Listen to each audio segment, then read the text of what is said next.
I know this. I guess I'm psychic, but yeah. Yeah, you're psychic. I've heard that about you, actually. I have. Hey, now you've played a lot of football in your career. You played at, was it Northern Illinois?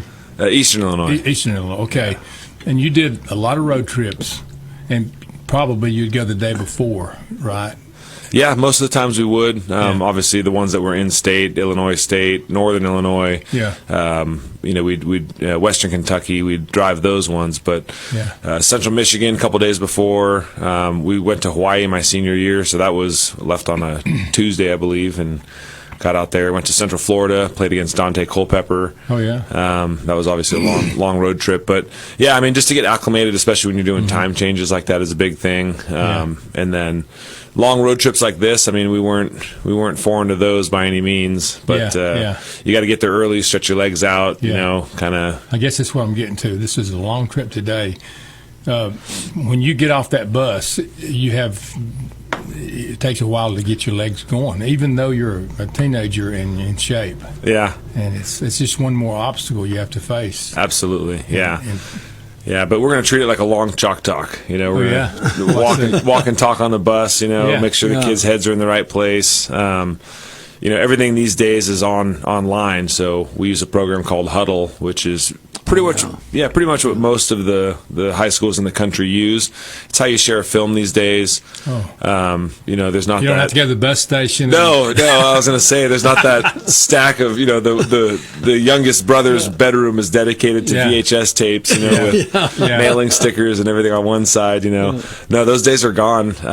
But the accountability, I guess, for kids to get online, study the playbooks, watch film, you know, that stuff's all changed, and I dislike that part of where we are today. You know, there's not the mandatory chalk talk meeting where you're sitting down with the coach and he's helping you watch film, which you know is a skill in itself to just be able to watch film and understand what to look at and how to diagnose a defense or an offense that you're going to be going against. So did you ever, when you were playing, know that next play's coming up where you sucked at it and you know it's on film and he's fixing to show it and you think, oh no.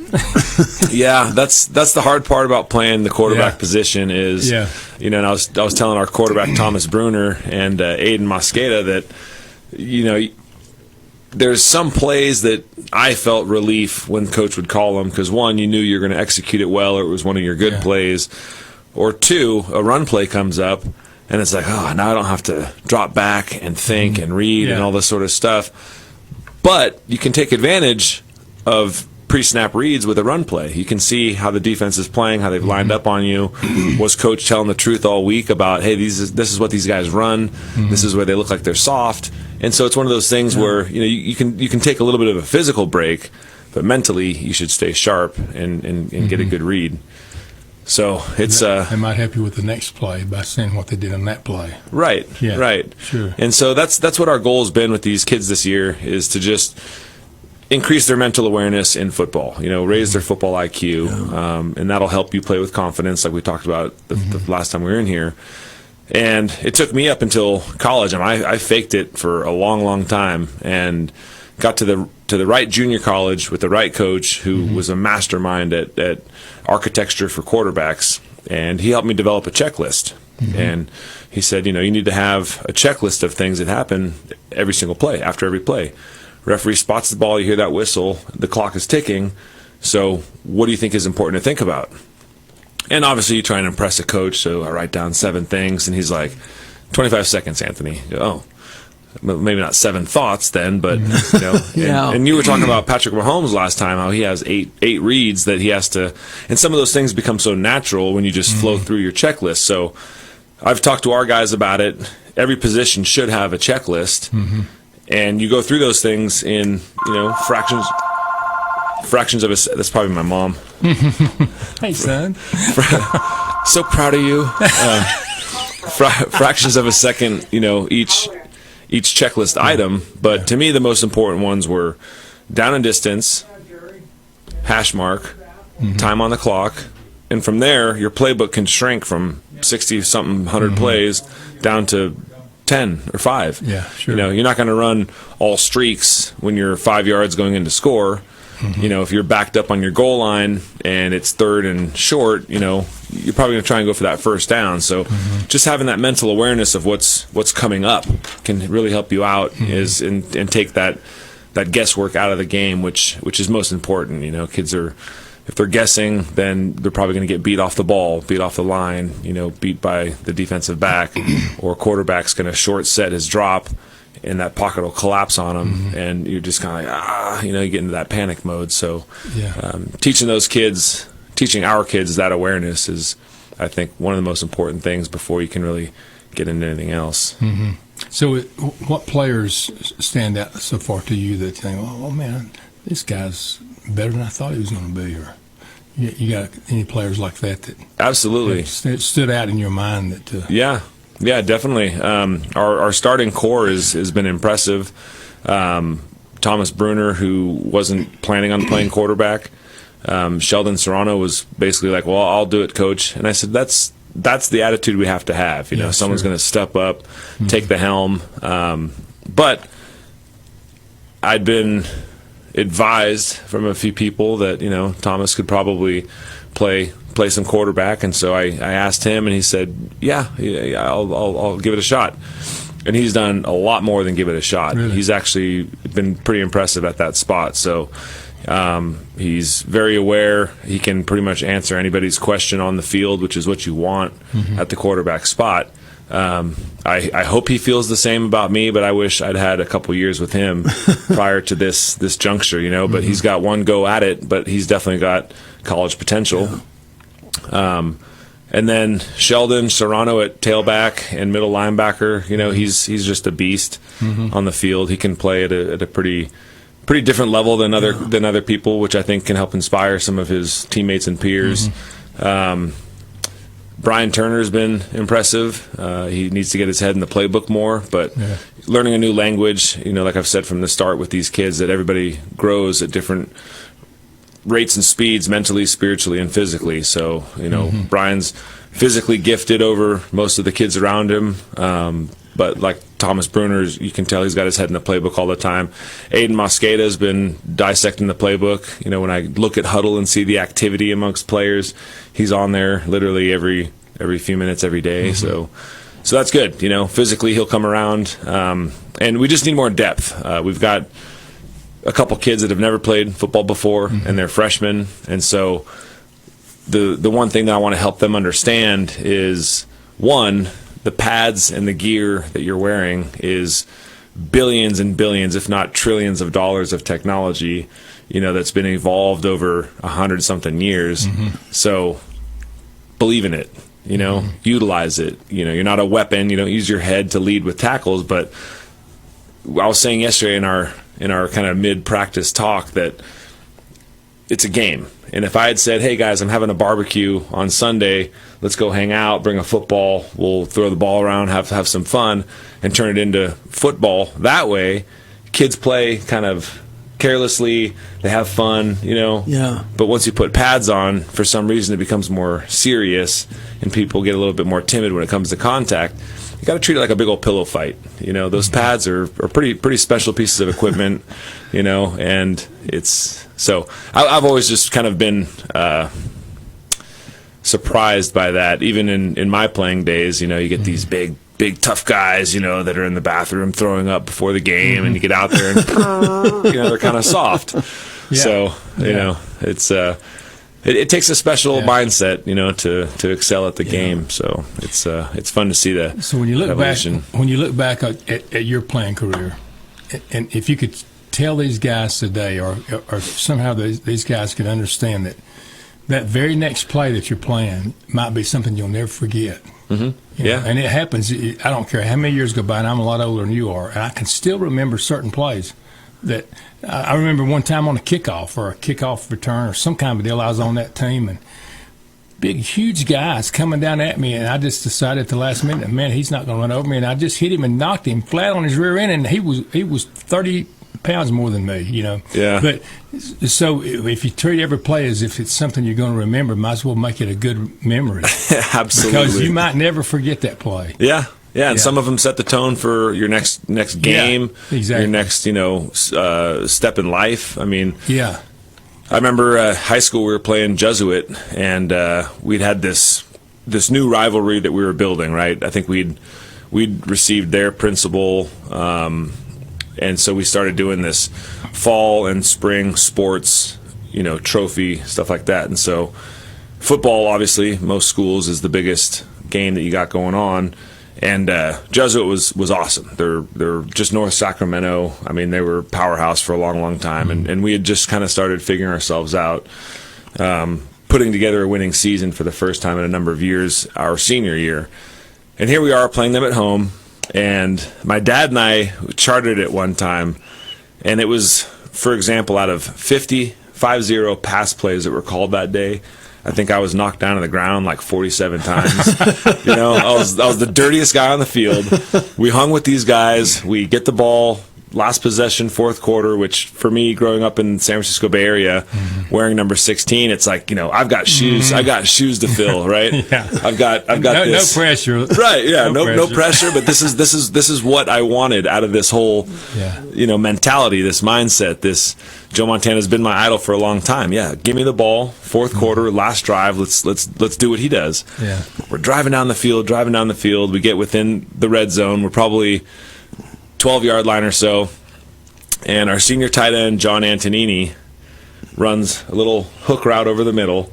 It's open, and I did one of those. I dropped back. I saw it, and I went, "No, there's no way." And I came off of him real quick to look to see if there was another read. By the time I came back, those backers were converging. I tapped the ball. I fired it in there. Guys knocked it incomplete. I got knocked to the ground as well. And I remember just thinking, I'm never going to hesitate again. I'm never going to hesitate again. And it's funny that I bring up a negative play, because, like they say, you learn more from your losses, from your negative, because they stick with you. Sure. Yeah. And that was a heartbreaker to me because it was my fault. It was absolutely my fault. Had I pulled the trigger when I saw what I knew was an open receiver for the score, we were down by 4, so we needed a touchdown. Field goal wasn't going to do it. It was literally the last play of the game. I mean, everything was scripted for this to just be, a monumental moment for all of us. And most of the kids, I think, were happy with hanging with them and all that. But it was a monumental play for me. It was a pillar still 25-something years down the road. It's the first one that I came up with. Yeah. And on top of all that, dirtiest guy on the field, I'm walking off, got my helmet off, I'm just dragging, thinking I lost the game for all of us. I helped Jesuit win that game. And I'm sitting there, and right about the moment, and we're, Jesuit high school as well, St. Ignatius, and right at the moment that I just kind of, look up to the sky for just, I guess that's what you wanted for me, a bird crapped right off my eyebrow. It went pretty much in my mouth, down my face, onto my jersey. And I remember I thought, no, I'm really going to remember this one now. I mean, that was the exclamation point, right? What's the odds of that happening? I don't know. I mean, most people think something like that is a positive sign, but I don't know, man. Insult to injury, right? Talk about it, yeah. Well, that's another good thing about sports. All kinds of memories like that, positive, negative. Even looking back, sometimes they're funny. Sometimes you don't quite get over them, but you still remember them. Right. And how often do you do that in your work job? Like daily, it's very few things you can remember. But in football, in basketball, any sport, man, when you're a kid, you just remember stuff and you never forget it, and you make lifelong friends. Yeah, no, and that's I love that you bring that up, because that's what we talked about yesterday, was how fast this window closes. Yeah, and when you get past this, it can be motivating to some to want to play more. And that's the great thing about football, is it is the ultimate team sport. It takes the most bodies on either side of the field or ball. It demands the most of your mental and physical, acuity at that moment. The average play in football is less than 2.5 seconds long, and then you get a 25-second break. And so if you're not bursting and utilizing 100% of your mental and physical capabilities at that point, you're not doing it right. And like you said, it's not when you get into the work life and you're literally just an average I'd say average Joe, but you're Yeah. you know you're like everybody else, right? You're hitting the daily grind.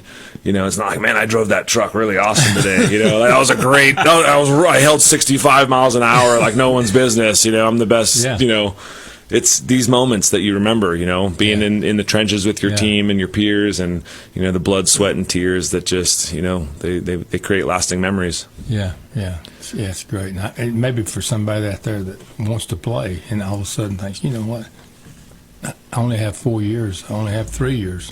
Yeah. Hey, might not be too late, but get out there. And there's a spot out there for about everybody. You know, there's enough college schools.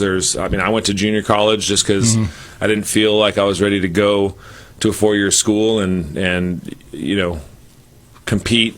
I mean, I was always ready to compete, but I didn't feel like my skills were refined enough to go out there and beat somebody out of a, you know, locally was a Cal, a San Jose State, a Stanford, you know. But I'd go to those meat market camps every summer, and I'd sit there and I'd go, hey, you know, I'm better than all these kids, you know, regardless of the age or the year, right?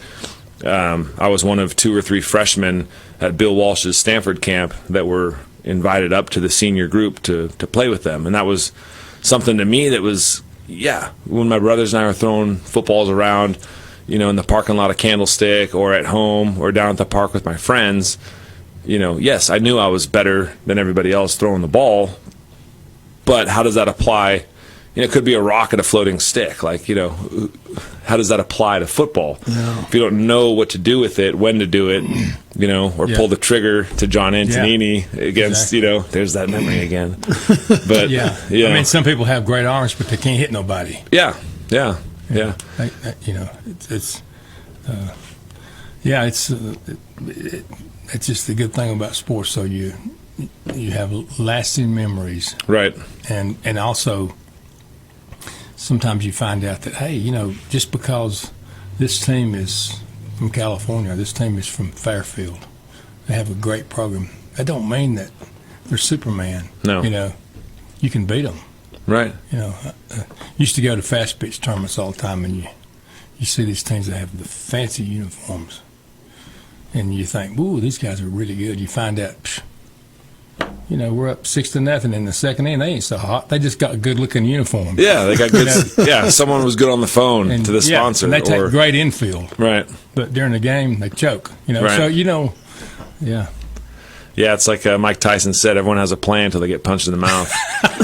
You know, seriously, and that's, I mean, it's about perspective, and that's, exactly. I didn't have much perspective in high school. We had a young coach, and he didn't, you know, I mean, he was a very cerebral guy. He knew how to point out, you know, smart things, and but it wasn't a great application to reality. And that perspective I didn't really learn until junior college with Tom Martinez, and I've got Joe Montana as an idol, and Tom Martinez is as a mentor. He's almost carries the same amount of weight. You know, he was just absolutely fantastic.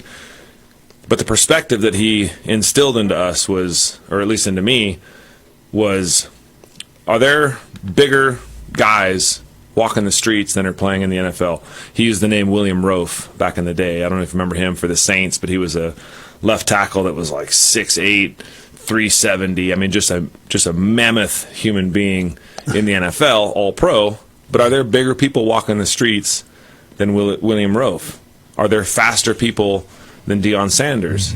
Are there guys with better arms than Brett Favre? He said, absolutely. Some of them are in jail. Some of them are working for, you know, the postal delivery companies. Some of them are, you know, bartenders and busboys. You know, yes. Yeah. So what separates those folks from the ones that are playing on Sundays? And it's the respect and discipline that you need to put forth in order to be successful in this. And that's it.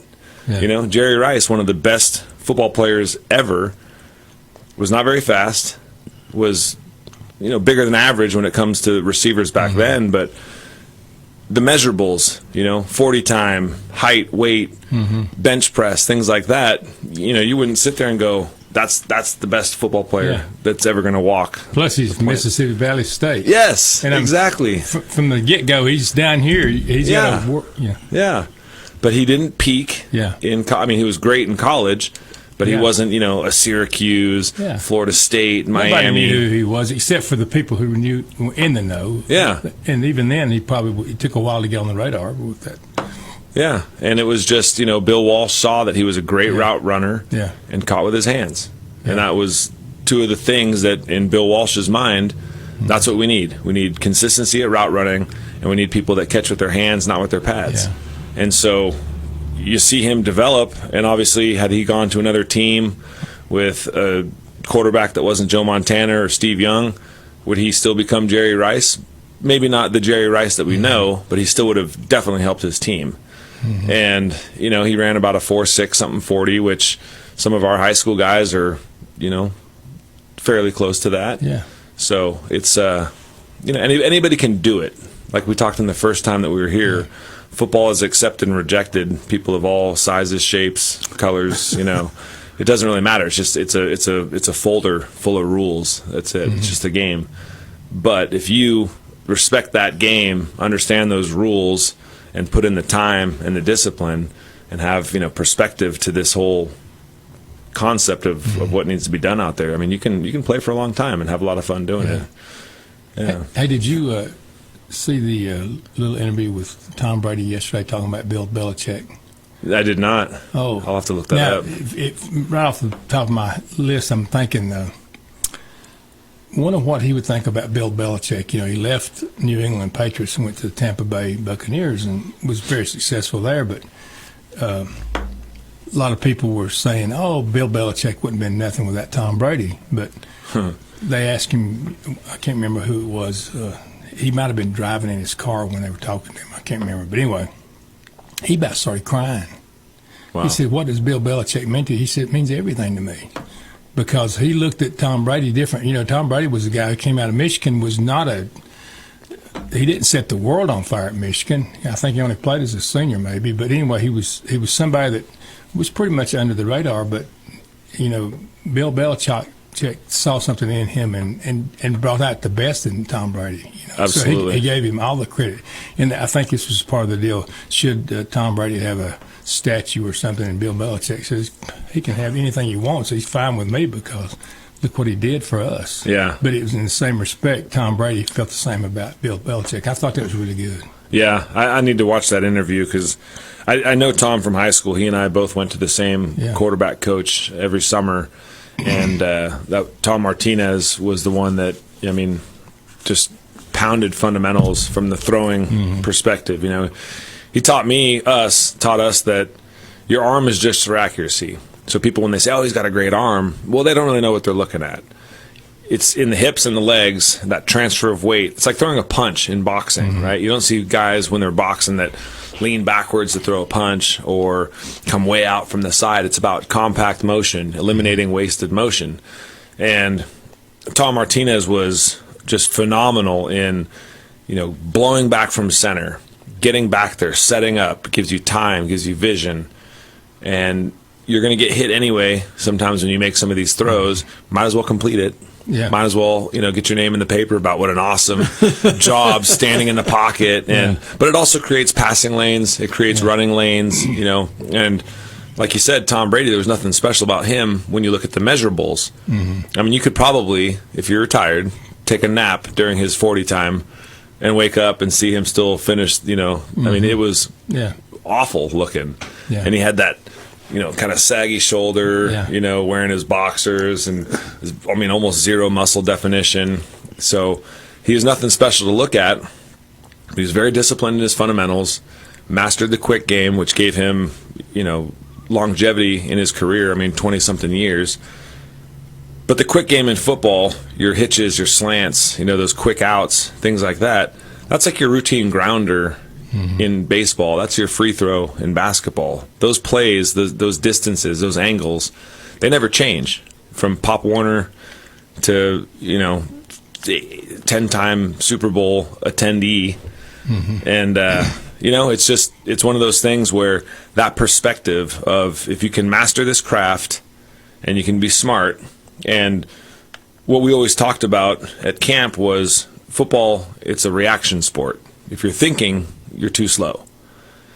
Your thinking needs to be done before the snap, right? You get up there, you got your checklist, you walk out there, you identify the safeties. Now you square it down from, okay, there's 5 coverages they could run. They got 2 safeties. There's probably 2 coverages that I'm thinking about. So I would think this for this play. All of a sudden you snap the ball and someone, say, drops into an area that, okay, well, now then you react to this, right? So you can't think about stuff. You have to just react to things when the play is live. And that's something that I think is very hard for kids to understand, especially at a young age. You got to get out there and play. You got to do it, And that's why the drills and stuff are important, because you're working angles, you're, honing in that craft. But there's nothing like live fire. You got to be out there banging around, because everyone has a plan until you get punched in the mouth. Exactly. And that's when things can change awfully quickly. Some people love it and they'll start to thrive under contact. Other people kind of shell up and get a little timid, So that's where the whole filtration process of organized sport starts to come into play. Football just happens to be the one that you actually do get punched in the mouth, in the side, in the back, in the legs, in the knees. So I don't remember if we've ever played Fairfield. Have we, Bill? This is our first time at it. I just think because 11-man football in Eastern B class is there's no teams. They're all going to. They're like we've been low on participants, so they drop down to 8-man, so they can compete. So we've got less football players to play. So I don't know. Yeah, But we got some players that'll be eligible soon. Yes, and some more possible. So. Yeah. Anyway. Yeah. Unfortunately, we lost one of the guys that was standing out and having a great camp and first week of practice. Ty Stegan, he fractured his wrist the other day. Took it like a man. I mean, he finished practice and I guess went home and said, his wrist was hurting and I guess hurting enough. And his mom was like, you know what? Well, let's just be smart about it. You haven't even played a game yet. Let's go get a doctor's evaluation on it. And he was annoyed by that. He was kind of just like, I don't want to, because what if it is this? What if it is that? And I said, well, how do you feel? I mean, people can say anything and do anything they want, but it's like, how do you feel? He goes, well, I could play, coach. He's like, but it is really sore and all that. And then I guess the next day there was some swelling in there, and then they did go to the doctor, and he has a hairline fracture in there. So I was impressed with how he took that. Yeah. And then as a good teammate and a good kid, he's sad. He's very, very sad. Feels like he's let the team down, and those are things you can't account for. I mean, you just can't, But he was he was being a great leader on the line. He was doing well on defense, understanding his responsibilities and his alignments, and so that was a hard one. So how is he out the whole year? Or no, they said 2 weeks for sure, just to let that bone mend. It's a hairline fracture, so. At his young age, I mean, it's probably already mending, but, could still get cracked even further. So drink your milk, let that thing seal up, and we'll see how it is in 2 weeks. But they said 2, more likely 4. The max would be 6, which obviously, we don't think hope. Yeah. Well, knock on wood there. But, so that's just... been our biggest problem is the depth. We had a couple kids that were going to be ineligible academically over the summer, and they were sent the necessary classes and things to do over the summer, and they didn't. So that was frustrating to hear, because a few of them were pretty good athletes, and certainly any bodies at this point would just help give other guys breathers, and especially if you're athletic, then you can find your spot on the team to help out, but they chose not to. So whatever those reasons were, but the ones that we need, all we need is 11. We need 11 on one side of the ball and one leader, and we can make things happen. So they definitely believe in themselves, that's for sure, which is good to see. We had a team dinner last night, and as soon as they were done eating, a bunch of the kids ran out and started punting and kicking and throwing the ball around and just having fun. And one of the parents called me over and they said, "Thank you, Coach Buich." And I said, "For what?" And she's like, "They've never done this. They've never been excited You know, this group, right? Yeah. Has never been excited about the season or about playing. And so, well, it's not me. I mean, there's not one coach that's the magic wand, right? Like Tom Brady and Bill Belichick, they both have the mutual respect that, you know, here's the system, but you're the performer. So, you know, yes, you both need each other, but at the same time, you know, that system, it's just a set of concepts. So somebody else could execute it, but maybe not as well. So, yeah. Well, I think I remember we had a basketball coach here by the name of Bruce Frank. Short, heavy set, but never played the sport in his life, but he was a great coach because he had the knowledge like you've got, and had the enthusiasm to get his teams to play. Isn't that amazing? Yeah, he was an amazing guy, yeah. Yeah, most of your really, really, really good Hall of Fame managers and coaches were not great players. Right. You had very few.